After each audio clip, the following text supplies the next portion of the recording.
Hey, A Life Unchained group. So thank you very much for checking out this live stream presentation. I'm really excited to begin this new series in the A Life Unchained group of interviewing and just having conversations with experts in the industry, experts in the field. There's a lot of people that are involved in some regards with addiction recovery, with helping people, being advocates, being allies, and just getting involved to help people that have struggled with, or families that have struggled with addiction in the past, just help them get to that better place, get to the tools, get to the resources, and get to that experience in recovery that they really want and they really deserve. So I'm really excited to kick this series off with my first guest, Michael Lewis. He's got a unique background and a unique service that he provides to the industry, which I'm really excited to have this conversation and to start it. So without further ado, Michael Lewis, thank you for joining me. Oh, Garret, thank you for having me. I'm grateful to be a part of your initial launch, and anything we can do to help people going through the trials and tribulations of addiction and recovery, it's my pleasure to be a part of. Well, I really appreciate it. So for people that are checking this out, let's see, quickly or anytime, I'm also using this as an opportunity to experiment with some different technology and different platforms. So I want to see if this works. Okay, here we go. Here's a preview of Michael's website, and also in the description, I've put his LinkedIn profile. I'll provide that again at the end, or remind you again at the end, in case you'd like to connect with him. I'm sure you're going to hear some things that you like today, and you might want to reach out and connect with him in the future. So if we could, let's just kind of start with the basics. So what is it that you do in the addiction or the addiction recovery community? Great place to start. So I work with families battling addiction, prepare for the long road ahead, and make smart financial decisions along the way. It is my experience, and my wife and I have a story to share. We have a son who is in recovery. He is now 4 years sober, thankfully, but he also spent 13 years getting to that point.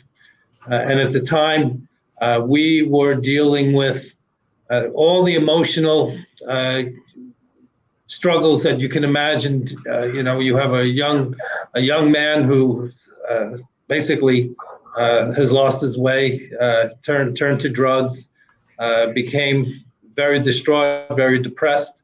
In turn, made us very distraught and very depressed. But we had no idea what we were getting into. We had no idea our way forward.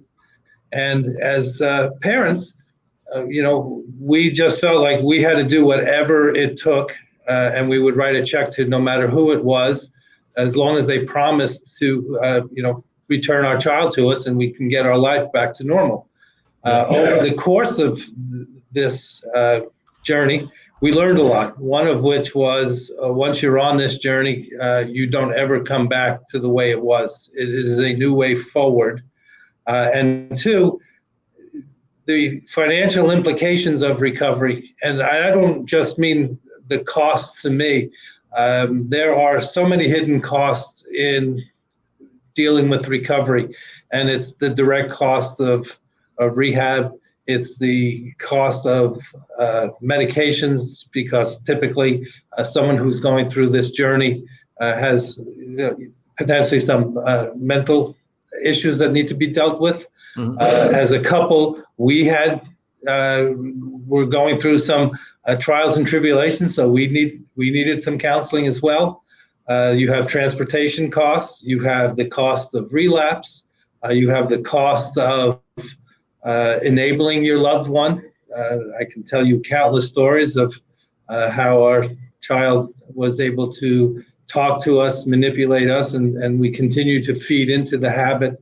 And it took my daughter to basically remind me that I had a family and I had obligations to the entire family, and that if I wasn't going to pay attention, that there was a good chance that not only would we potentially lose our son, but I might lose my wife and my daughter due to the fact that we were so immersed in the problem at hand that we couldn't possibly comprehend and make proper decisions as it relates to making sound financial decisions, holding people that we were entrusting with our son's life and treatment and care, and it became basically a downward spiral. And so my hope is that by working with families, they can learn from the mistakes that we've made. I am happy to say that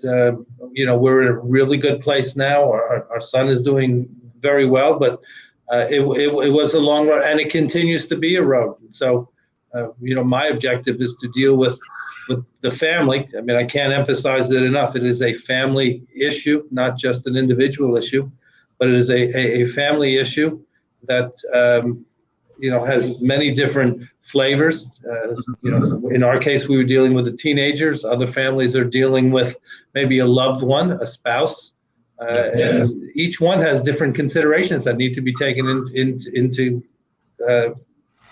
mind when you're planning and making these kinds of decisions. Yeah, that's great. That's a great point. And as we're trying to deal with something that's, in the present moment, and we're trying to find solutions and trying to find how to literally save somebody's life in the present moment, we have to make those decisions in the context of how it will play forward and what implications or how it will adjust things in the future. So you coming at it with your background in the financial industry, financial services industry, it must have been a unique journey getting into it and navigating your way through it and beyond it. But what a great opportunity you found to kind of come back and take that knowledge and help people from that regard, from that respect, because there are different things that are, not just financial resources that are out there, but different planning considerations. And I think one of the scariest things for everybody involved, especially families and loved ones going into this or dealing with this journey, is the number of unknowns. I mean, there's so many unknowns in it. And if you haven't gone through it before, then of course you're not going to know everything that might come up or all the different considerations. So that's wonderful to have somebody that can talk from that aspect or that element of it. I think there's a lot of other resources out there for many other elements of helping somebody through that recovery journey. But I think this is one that's often either neglected or just not addressed as fully as it can be. So with that in mind, so what's some of the basic advice or what's some of the starting advice that you have for people that you come in contact with or you're working with? Well, that's a great question. And the advice I tend to give, clients as I meet them is one, this is a long road ahead. I mean, I can't emphasize that long enough. When you think about the entire cycle that someone goes through, and you desperately want to believe, and I know I'm repeating myself a little bit, but that if you just pay the right person, everything's going to be okay. It doesn't work that way. You go from identifying that you have a problem to potentially having an intervention, then detox, then you go into inpatient care, then you go into IOP facility, then you're transitioning from getting sober to integrating back into society, and then you're moving forward. And one of the challenges that I found in dealing with both the families and the loved one who's in recovery is there's almost this dichotomy. When you're going in through recovery, they very much stress this notion of one day at a time. Just do what you can one day at a time, which for getting sober is completely crucial, and I completely understand it. But when you're starting to think about finances, I mean, the important thing about finances is one day at a time does not work. When it comes to finances, time is actually an ally of yours. But the reason that I have found that most families and those in recovery struggle with finances is because they're no longer to think long term. Mm-hmm. They feel that right now, if they can just get through the day and survive, that's a win. And so anytime they're in a position where they have a little bit of money, they figure today is my day. I need to get through it. And there's nothing on the other side that counteracts that, need for immediacy. Mm-hmm. I have found, and this is true with not only, the families of the individuals, I teach this for all my clients, is that the power of dreaming and the power of having and being able to visualize the future is an incredible motivator. Yeah. I'm sorry? Oh, I said certainly, whether that's motivation away from the fear of the outcome of the future or a draw toward something that's positive in the future. And I'm sure that one of the challenges that you face or help people overcome, a challenge that everybody faces, just the nature of addiction, is that there are so many unknowns and there's so many different pathways either into active addiction or beyond active addiction. You mentioned some of the many resources, whether it's inpatient, outpatient, self-help groups, different sorts of services, different sorts of professional services. And every person that's on that journey, every family that's on that journey, it's going to require a unique combination of those things. Some people might be a series of inpatient long-term treatment facilities and a series of relapses after that. Other people might be, they never do a long-term inpatient. They find some resources outpatient. Some go a completely different means that that we haven't mentioned. But all of that, just as life is in general and financial planning is in general, there's so many different variables and everybody's life could take a different path.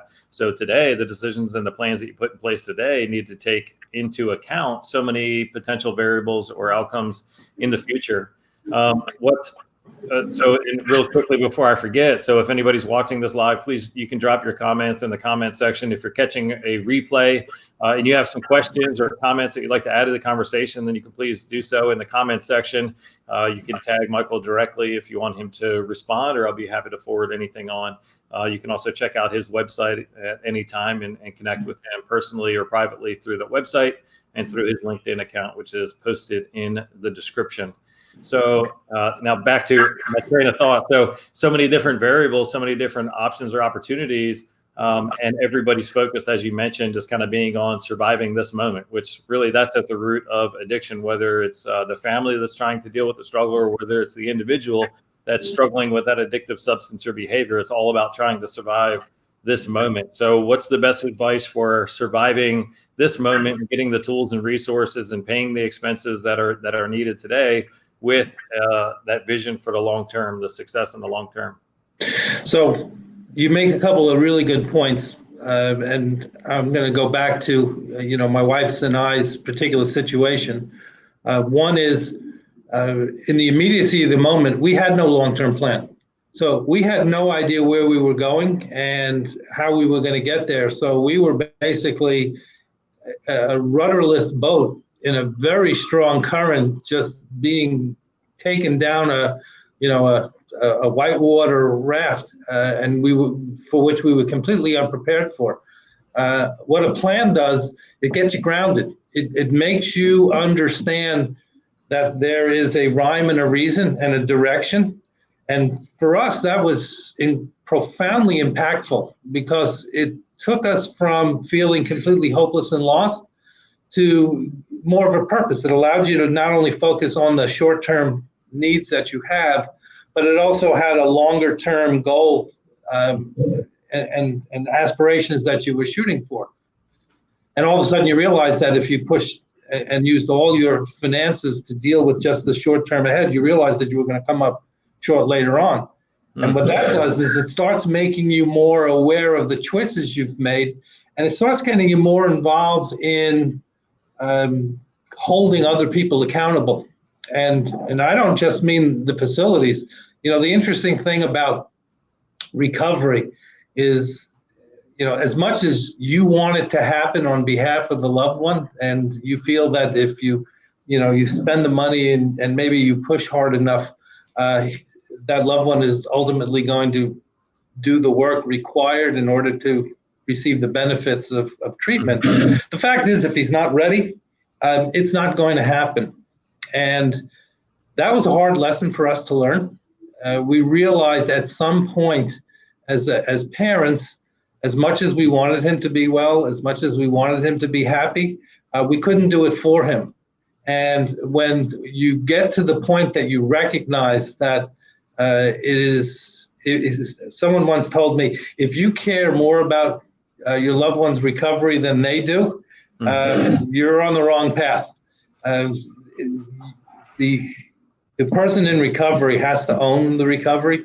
Certainly. And oddly enough, that transition point for us actually pivoted on issues of finance. Now, one of the things that we did with our son, and I'm as guilty as anyone in this for it, was he was able to manipulate me. He was able to, extract money from me, and I enabled his behavior. Mm-hmm. And what I learned over time was how destructive that was, and how I was really inhibiting his ability to take responsibility for his recovery. Mm-hmm. And we were out for dinner one night, and I was with a friend, and we were having a beautiful dinner. Everything was lovely. My son looked very energized. He looked like he was doing very well. And at the end of dinner, he said, "Dad, I need to talk to you." And he said, "Sure." And we went outside, and he goes, I need to borrow $50. I go, "What for?"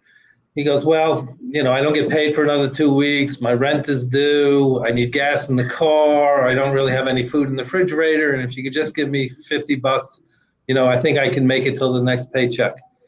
And at that point, I looked him in the eye and I said, "Listen, if $50 is the only thing that's between you and successful, navigating the next couple of weeks, you're a smart kid. You can figure it out. But as far as us lending you money, the Bank of Lewis is closed."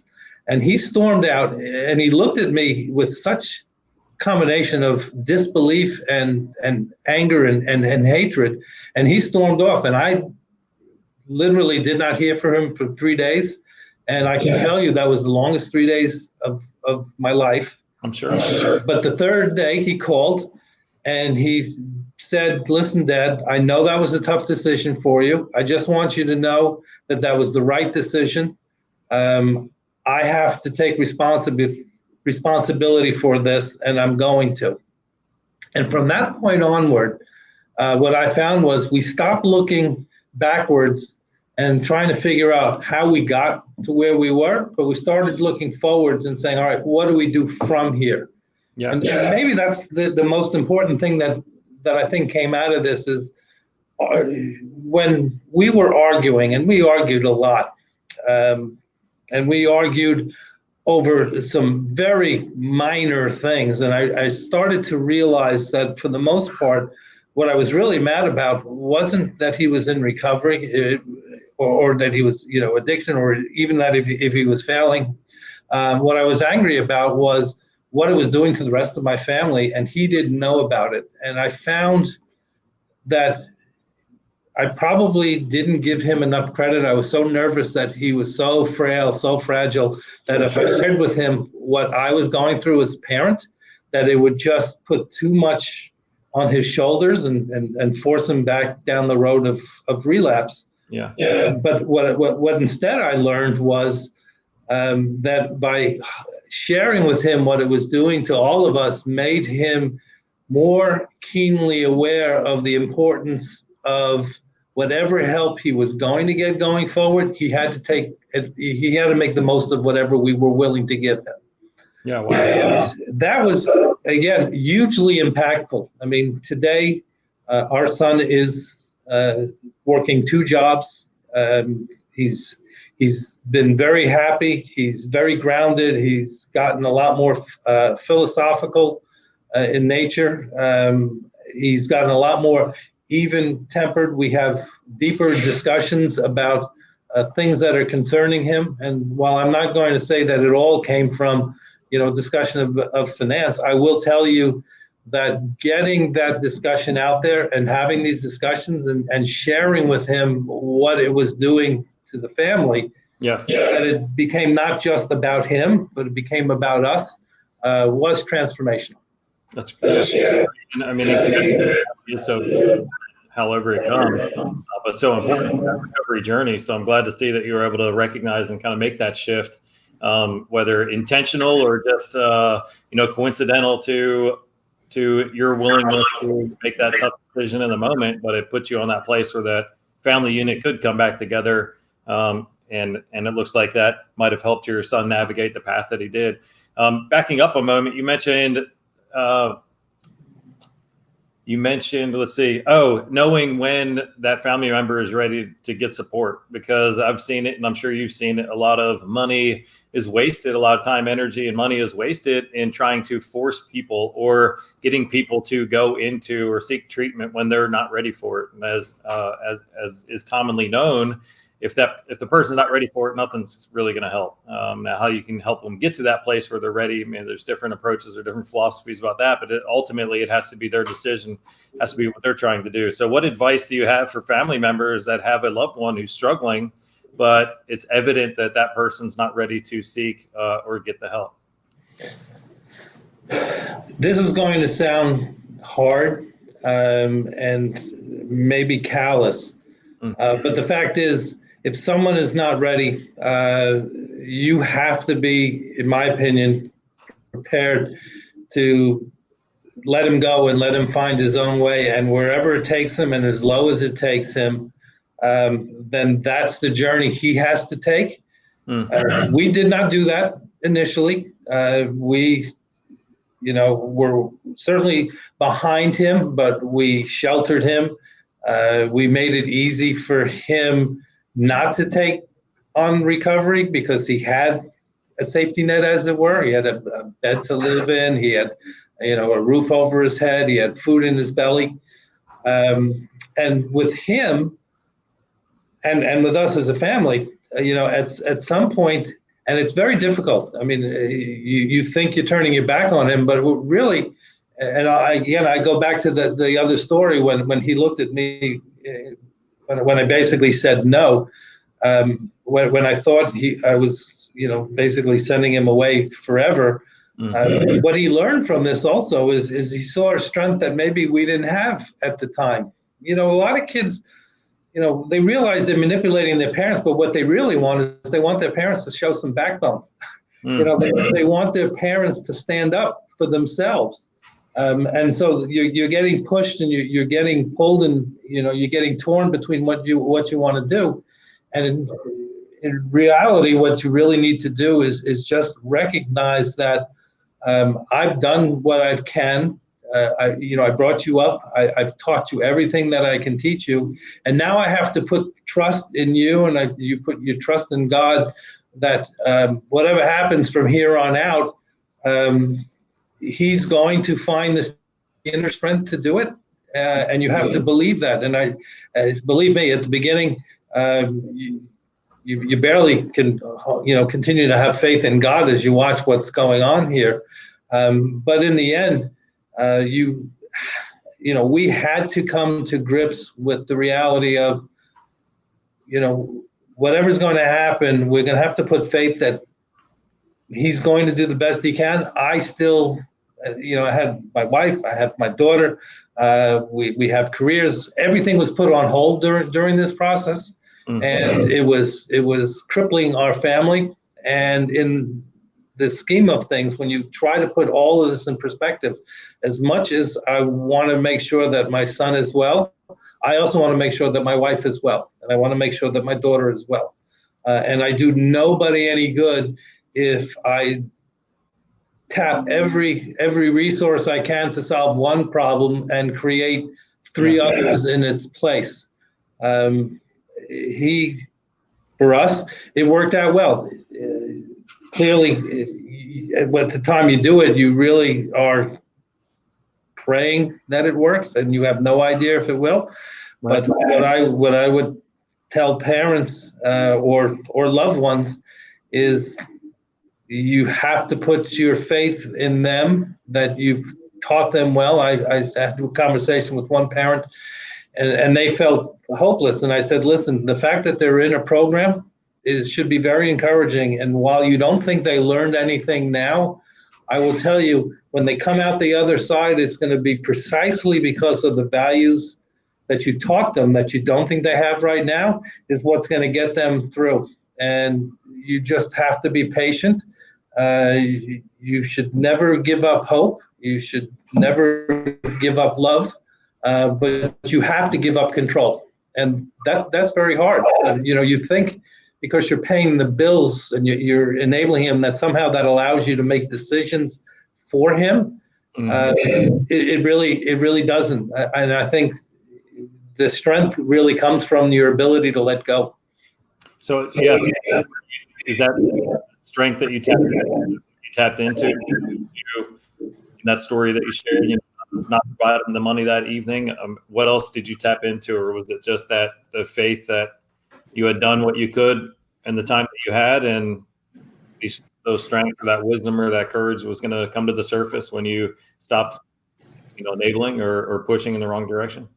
So the story I didn't completely share, I alluded to it, is my daughter heard me have a conversation with our son, and at the end of it, she said, "Was that our Zach?" And I said, "Yes, it was." And she goes, "Well, he's a drug addict and a liar, right?" And I go, "Yeah, I do." She goes, "And you just bought him a car, didn't you?" And I go, "Yeah, I did." And she said, "Do I have to become an addict in order to get the same amount of attention that he's getting?" And I'm looking at you right now, and that's probably the same look that I had. It's like, okay, to me that was a seminal moment, and it came from my daughter. That gave me the strength to say no, and from there on out, I recognized that, okay, I am not going to go down this rabbit hole anymore. My family deserves better. Yeah. And we didn't do this, and I will tell you from the outset. And I've talked with a lot of other families where the husband and wife split because of the friction, and it's your fault. It's your fault. Mm-hmm. And one of the things that I know my wife and I did at the outset is we looked at each other and I said, I don't know where this is going, but and our son blamed my wife for everything. And I looked at her and I said, no matter what happens here, I just want you to know this is not your fault. You did not do this, and please don't hold yourself, responsible for it. And that strength carries us through even to this day. Yeah, and it carried us through some very tough times. But that's where the strength really comes from, is knowing that you're part of a family, and that this is not the all-consuming part of the family. It is a part of it, and as a family, you will deal with it. But as a family, you can't get all consumed by it. Mm-hmm. That's where I think ultimately the strength comes from, is recognizing that you're part of something larger. Mm. No, that's great. Appreciate you for watching. You yourself, if somebody in your family, a loved one, is with addiction, and you want to learn more about how to navigate the financial consequences of seeking and getting help, please reach out to Michael Lewis. You can go to his website. It's Tutor Financial Services at tutorfinancial.com. You'll see a link to his LinkedIn profile in the description. But a lot of things to consider, a lot of great advice and wisdom that he has to share with anybody, with any family members that are kind of going through this journey. Know that you're not alone. Know that there's answers and tools and resources out there available to you. And if any of those are involving the financial aspects of it, the financial planning aspects of it, or how to navigate the financial challenges and obstacles, then certainly reach out to Michael. I appreciate his time, and I'll just leave you with one last question. What advice would you give to somebody, a family of any size that just found out or is coming to terms with the fact that one of their family members is really struggling with addiction? What advice do you have to that family at the onset? At the onset, my advice to families is don't succumb to the stigma and not share what you're going through and try to deal with this on your own. There is just way too much information, too many resources, too many choices, too many options to try to just say, all right, we're going to roll up our sleeves and figure this out on our own. You are at that point, no position to make really sound choices at all. You're highly emotional, you're highly charged, you're highly agitated. Those are the worst times to deal with it. But going at it alone is just going to internalize all the pain, all the agony. I'm not saying that you need to get a billboard out there and tell the world. The other side of it, though, is you have family, you have friends.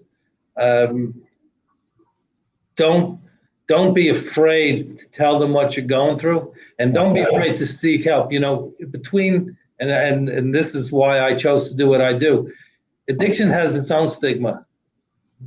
Then couple that with potentially being in some kind of financial stress, which is another stigma, and no one wants to admit to that either. Failing to admit to either, never mind both, is just, it's more than most people can bear. And so my advice to anybody who suspects that they're having an issue is, don't be afraid to talk about it, and don't be afraid to get help. Yeah. Before, then not going to have the answer, but the answers are, especially with resources and Tutor Financial. So thank you very much for your time. I'm excited to have you being our inaugural guest on this episode, on this series. So thank you for that. And please, for anybody that's watching the live or the replay, be sure to reach out to Michael if you have any questions. Check out the resources that he has available. I appreciate it. Garret, thank you again for the opportunity, and a pleasure to be a part of this inaugural program. All right. I look forward to having you back in episode. Thank you. All right. Be well. Love to. Cheers.